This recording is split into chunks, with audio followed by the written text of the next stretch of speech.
नमो अरिहन्ताणं नमो सिद्धाणं नमो आर्याणं नमो वज्रायाणं नमो लोई सब्बसाहूणं एषो पंच नमोकारो सर्वपापप्रणाशनो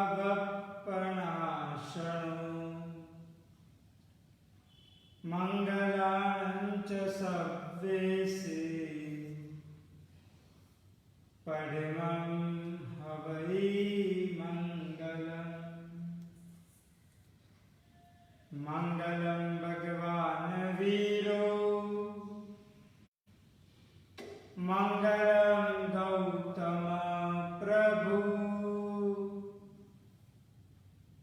मंगलं स्थूलिभद्राद्या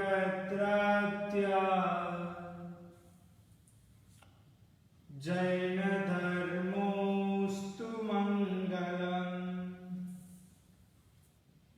ओंकार बिंदु संयुक्त नित्यं ध्यायन्ति योगिनः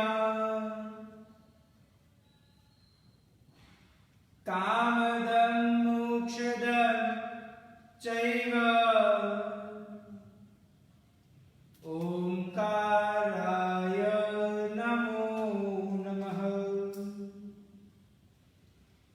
अज्ञानतिमिरान्धानं ज्ञानाञ्जनशलाकया नेत्रमुन्मीलितं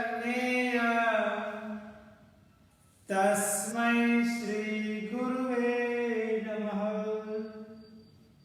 तस्मै श्री गुरुवे नमः।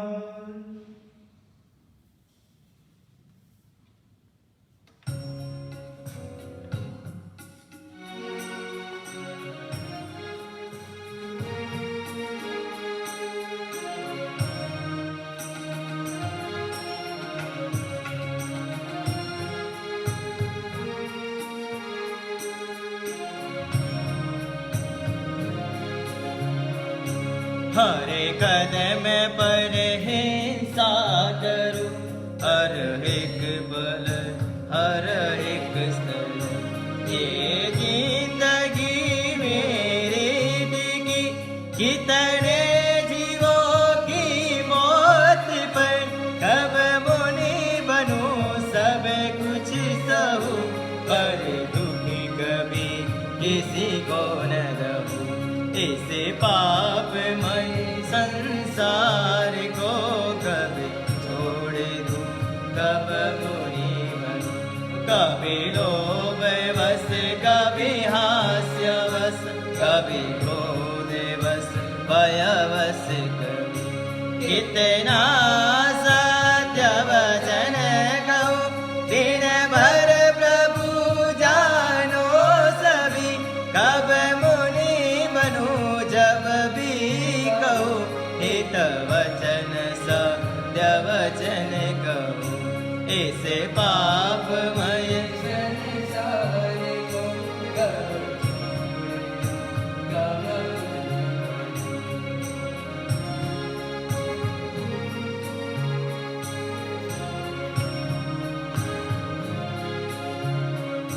भूख प्यास गर्मी ठंड हो, मुनि सहन कर लेते सभी, पर जो किसी ने ना दिया साधन नहीं लेते कभी।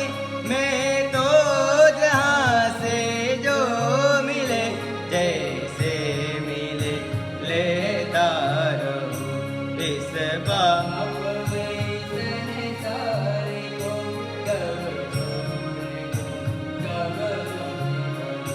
अंग स्पर्श सुख रस स्वाद सुख, संगीत सुख पाया मुझे, रंग रूप ने तो रात दिन बेराम तड़ पाया मुझे।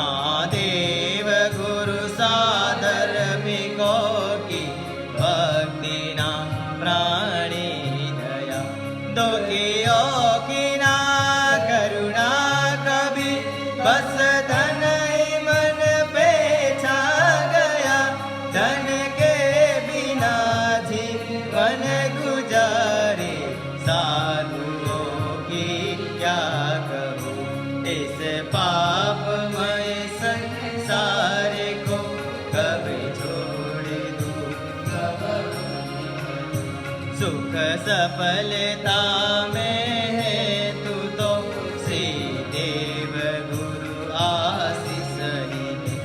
हर सत्य समझा नहीं करता रहा बस क्रोध में करुणा जरण ऐसा बहा दो कुछ भी हो शीतले रहो इस पापमय संसार को कभी बल रूप सत्ता ज्ञान तप धन जो भी पाया मद किया ना देव गुरु साधरण को माँ बाप का अनुनय किया अभिमान से जो दूर है उनके चरण का दास हो इस पापमय संसार को कब छोड़ दूं कब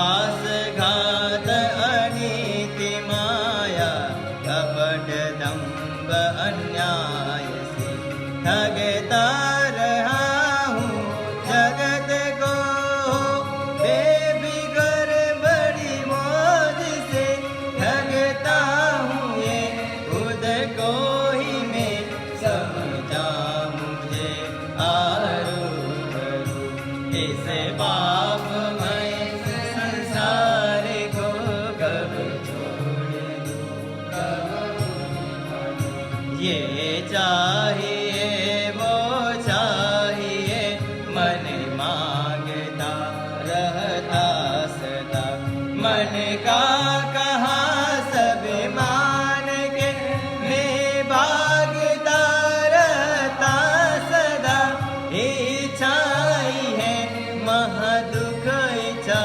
मुक्ति अब्बा कर रहूं इस पापमय संसार को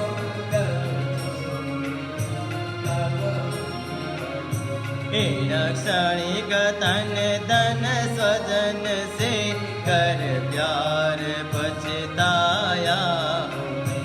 पाने परम सुख आज तेरे द्वार पर आया हूँ मैं शाश्वत सुखों का दानी तू अब प्यार बस तुझसे करूँ इस पापमय संसार को कब छोड़ दूं कब मुनि बनूं इस पापमय संसार को कब छोड़ दूं कब मुनि बनूं इस पापमय संसार को कब छोड़ दूं कब मुनि बनूं कब छोड़ दूं कब मुनि बनूं कब छोड़ दूं कब मुनि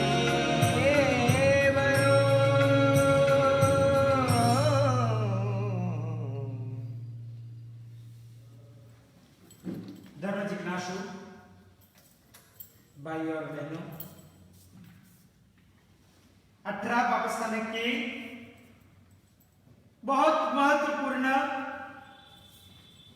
विवेचना प्रवचन के माध्यम से चल रही है जिसमें अब तक 9 पापस्थानक परिपूर्ण हो गए हैं। 10वां पापस्थानक जिनको राग कहा जाता है। भाग्यशाली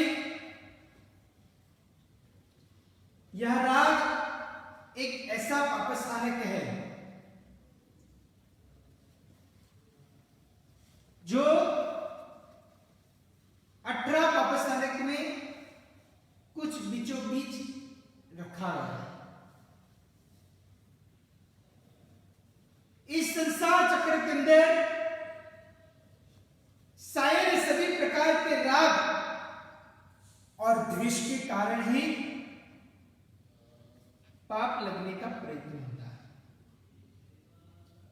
ज्यादातर प्रकार से आप भी सोचोगे, चिंतन और मनन करोगे, तो पता चलेगा कि राग और द्वेष वही दोनों महत्वपूर्ण है, दूर करने लायक है। बाकी शरीर हमारी सभी प्रकार की क्रियाएं कर्मजनक विचारों के माध्यम से अगर है तो उसका उत्पत्ति स्थान अगर कोई है तो वो एकमात्र राग ही कहा जाता है। राग के कारण व्यक्ति के जीवन काल में अलग अलग प्रकार के विचार और अलग अलग प्रकार के कार्य होते रहते हैं। व्यक्ति के जीवन काल में जब राग का प्रवेश होता है तो वो व्यक्ति ज्यादातर प्रकार से जिनके प्रति राग हुआ है, चाहे वो व्यक्ति हो, चाहे वो कोई साधन सामग्रियां हो, वो चीज, वो व्यक्ति वही बारी बारी से उन्हें दिखाई देता है। बाकी शरीर हकीकत में देखा जाए तो शरीर के अंदर रोगों का अगर कोई मूल कहा जाए तो वो राग ही कहा जाता है। व्यक्ति के जीवन काल में जब राग का प्रवेश होता है तभी रोगों का भी प्रवेश हो सकता है। भाग्यशाली जैसे जैसे व्यक्ति अपने जीवन काल में राग करता है, मन के अंदर कोई भी चीज वस्तुओं के प्रति, कोई व्यक्ति के प्रति अगर राग होता है, उसका सीधा मतलब यह होता है कि मानसिक परिस्थिति से मन के द्वारा उनका दिन प्रतिदिन वो चीज वस्तु या तो व्यक्ति के ऊपर राग बढ़ने का प्रयत्न होता है।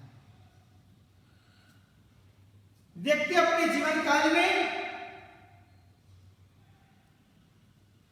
राग करता है और रोग बढ़ता रहता है, क्योंकि कहा गया है कि व्यक्ति के शरीर के अंदर कुछ 3.5 करोड़ प्रकार के रोम है और वो हर रोम में 1.25 प्रकार के रोग सत्ता के अंदर पड़े हुए हैं। अभी 3.5 करोड़ इंटू 1.25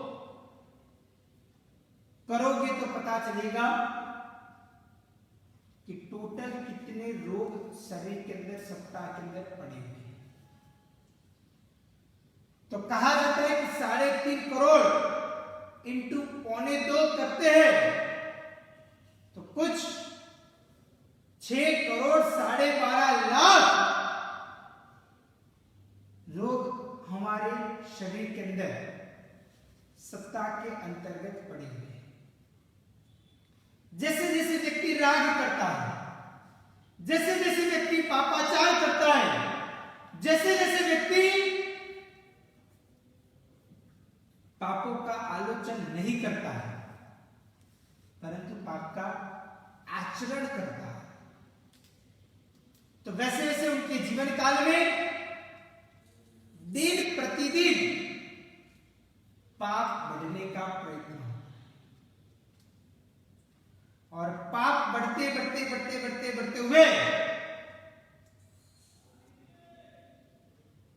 एक साइड पाप करता है और दूसरी साइड पुण्य की राशि दिन प्रतिदिन कम होती रहती है। एक साइड अधिक से अधिक पाप करता है और दूसरी साइड सफलताएं मिलती रहती है। इसका सीधा मतलब यह है कि आपका पूर्व में पड़ा हुआ, भूतकाल का पड़ा हुआ जो पुण्य राशि है वो भी धड़ाधड़ तरीके से व्यतीत होती रहती है, खत्म होता रहता है। और जैसे जैसे ये पुण्य खत्म होता है वैसे वैसे आपके जीवन काल में कोई ना कोई प्रकार की रोगों की परिस्थिति, उपाधि की परिस्थिति, आपत्ति की परिस्थिति, तकलीफ के दिन, दुख के गाय के अंदर जाने का दिन और नौबत आ सकता है। भाग्यशाली अपने जीवन काल में इस प्रकार वितरागी अवस्था लाने का प्रयत्न करना चाहिए और राग को दूर करना चाहिए। भाग्यशाली परंतु संसार चक्र के अंदर भटकते भटकते हुए हमारे शरीर के अंदर ये संस्कार, जिसको गलत संस्कार, कुसंस्कार कहा जाए, वो आ गया है कि हमें कोई भी चीज अच्छी लगती है, दिखाव अच्छा लगता है, चाहे वो खाने की चीज हो, चाहे वो देखने की चीज हो, चाहे वो सुनने की चीज हो, चाहे वो सूंघने की चीज हो, चाहे वो स्पर्श करने लायक चीज हो, उसके प्रति हमारा ढलाव दिन प्रतिदिन बढ़ता है। हमें ये सभी प्रकार की चीजें प्राप्त करने का मन होता रहता है। भाग्यशाली राग वाला व्यक्ति कोई व्यक्ति के प्रति राग अगर करता है, फिर उसको पाने के लिए वो कुछ भी कर बैठता है, क्योंकि कहा जाता है कि जो कौवा है वो रात को अंधा रहता है। रात को कौवे को कुछ दिखाई नहीं देता है। उल्लू है वो दिन को अंधा होता है, परंतु जो कामांध है, जिनको विजातीय के प्रति, जिनको सिर्फ एक प्रकार से अच्छी चमड़ी को देखते हुए, रूप को देखते हुए, सौंदर्य को देखते हुए, स्वरूपवान व्यक्ति को देखते हुए अगर राग होता है तो वो व्यक्ति कामांध कहा जाता है। और कामांध दिन और रात दोनों समय अंधे रहता है। उसकी एक प्रकार से प्रज्ञाचक्षु बंद हो जाती है। उसके एक प्रकार से समझ शक्ति के ऊपर पड़े लग जाते हैं। वो क्या बोलता है, क्या वर्तन और व्यवहार करता है, वो उसे खुद को ही पता नहीं चलता। उसे लगता है कि बस मैं सामने वाले व्यक्ति को प्राप्त करने के लिए कुछ भी करने के लिए तैयार हो जाओ, परंतु इसके पीछे कितनी बड़ी प्रकार की दुख की गाय है।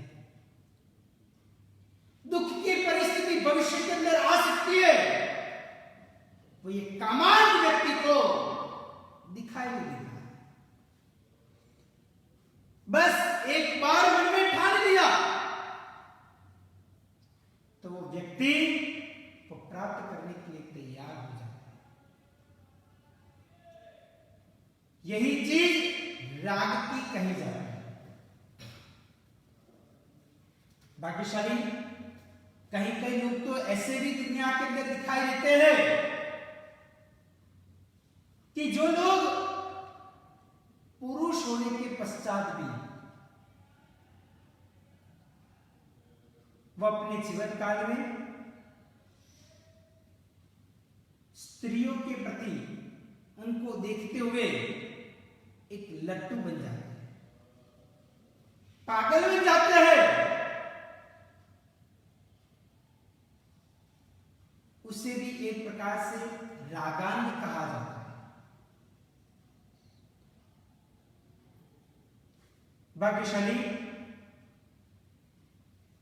एक बार का प्रसंग है। एक माता थी, उनको 3 लड़कियां थी। तीनों लड़की की शादी करवानी थी।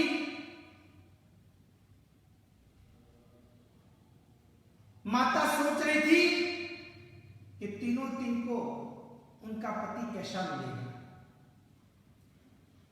लड़की भी माता से पूछ रही थी कि मां, हमारा पति कैसा होगा, हमें अच्छी तरह से रखेगा कि नहीं रखेगा, हमारी साल संभाल रखेगा कि नहीं। इस प्रकार वो लड़कियां सोच रही थी, क्योंकि कोई भी लड़की जब ससुराल के अंदर जाती है उसके पहले ऐसे प्रकार के विचार सहज आ जाते हैं। उनको होता है कि मैं मेरा यह सर्वस्व छोड़ के जा रहा हूं। मैं जब ससुराल जा रही हूं तो मैंने मेरे माँ बाप को छोड़ दिया, मेरे भाई बहनों को छोड़ दिया, मैंने मेरा मकान छोड़ दिया, सभी प्रकार की चीज छोड़ दी। एकमात्र अग्नि के साक्षी के द्वारा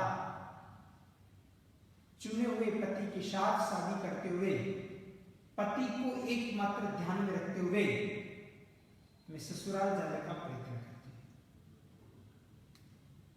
तो सहज स्वभाव के कारण ये विचार आ जाता है और उस कारण जब बेटी ने माता को पूछा और माता ने कहा कि चिंता मत कर, तुम्हारे 3 पतियों की परीक्षा हम करेंगे, फिर मैं आपको कहूंगी कि आपको किस प्रकार आपके ससुराल के अंदर रहना है। 3 बेटियों ने कहा कि ठीक है। 3 बेटी की एक के बाद एक शादी होने लगी। बेटी को जब शादी के पश्चात ससुराल के अंदर भेजा गया, उसके पहले बेटी को समझाया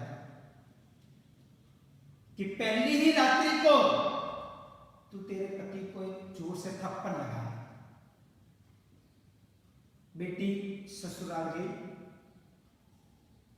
शादी की फर्स्ट नाइट ही थी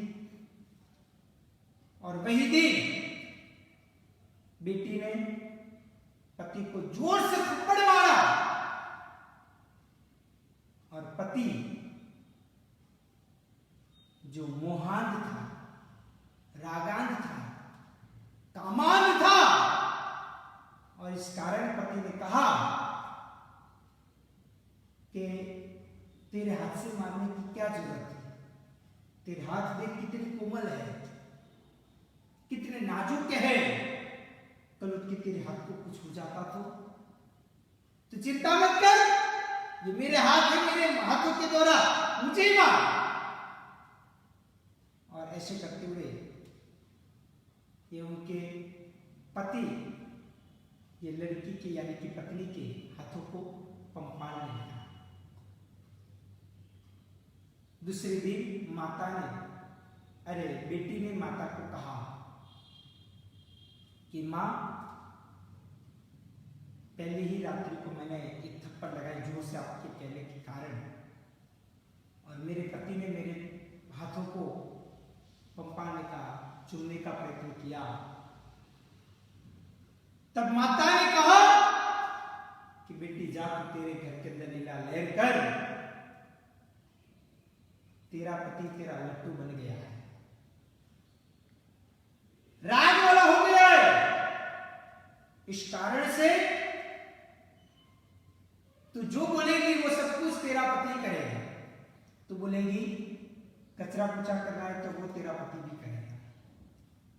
तू बोलेगी कि कपड़ा बर्तन इत्यादि धोना है तो वो भी करेगा।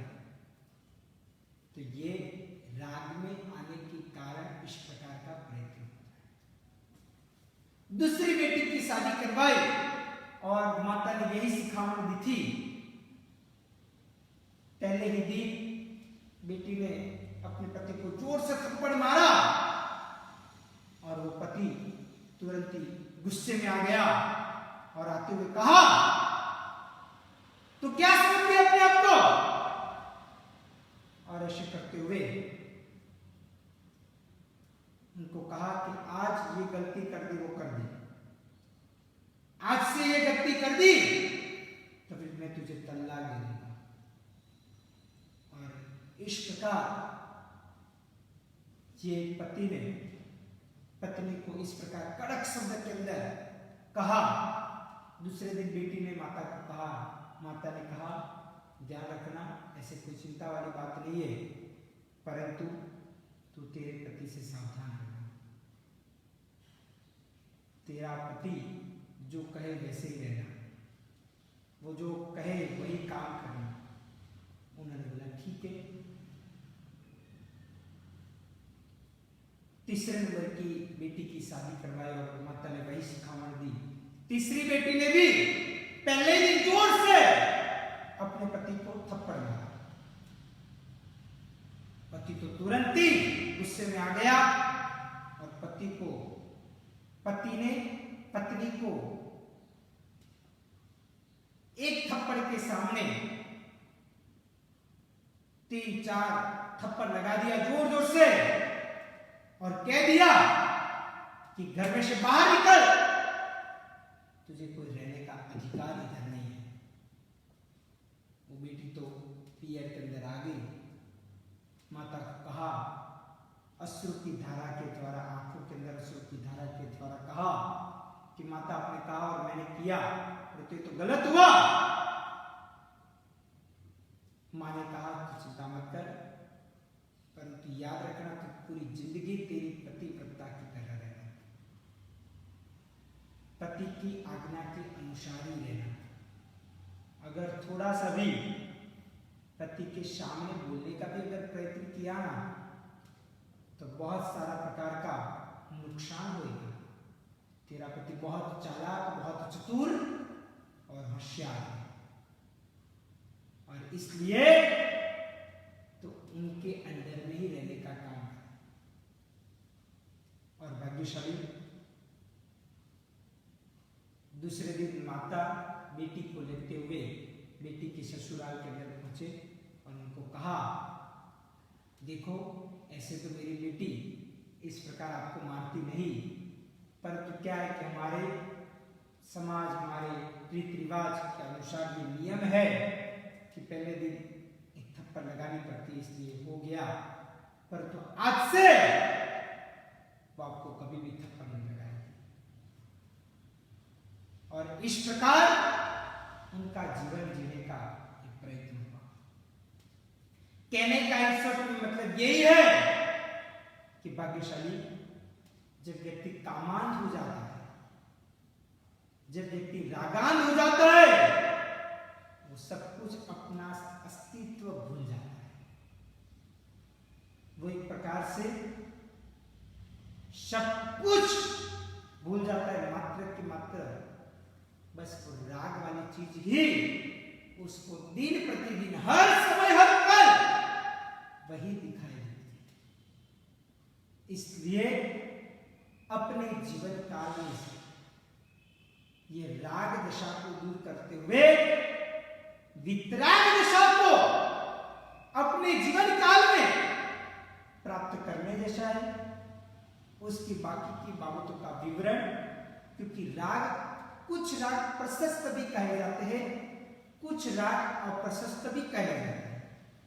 अभी राग वाला यानी कि प्रशस्त राग करने जैसा है कि नहीं, अप्रशस्त राग करने जैसा है कि नहीं, उसके नुकसान क्या है, फायदा क्या है, उसकी काफी बाबतों का विवरण कल के प्रवचन के माध्यम से वापिस हम देखने का प्रयत्न करेंगे। आज इधर तक देखते हैं। वितराग की आज्ञा में कुछ भी बुलाओ तो इच्छा में भी करो। सर्वमंगल मांगल्यम सर्व कल्याण कारणम प्रधानम सर्वधर्माणां जैनं जयति शासनम्।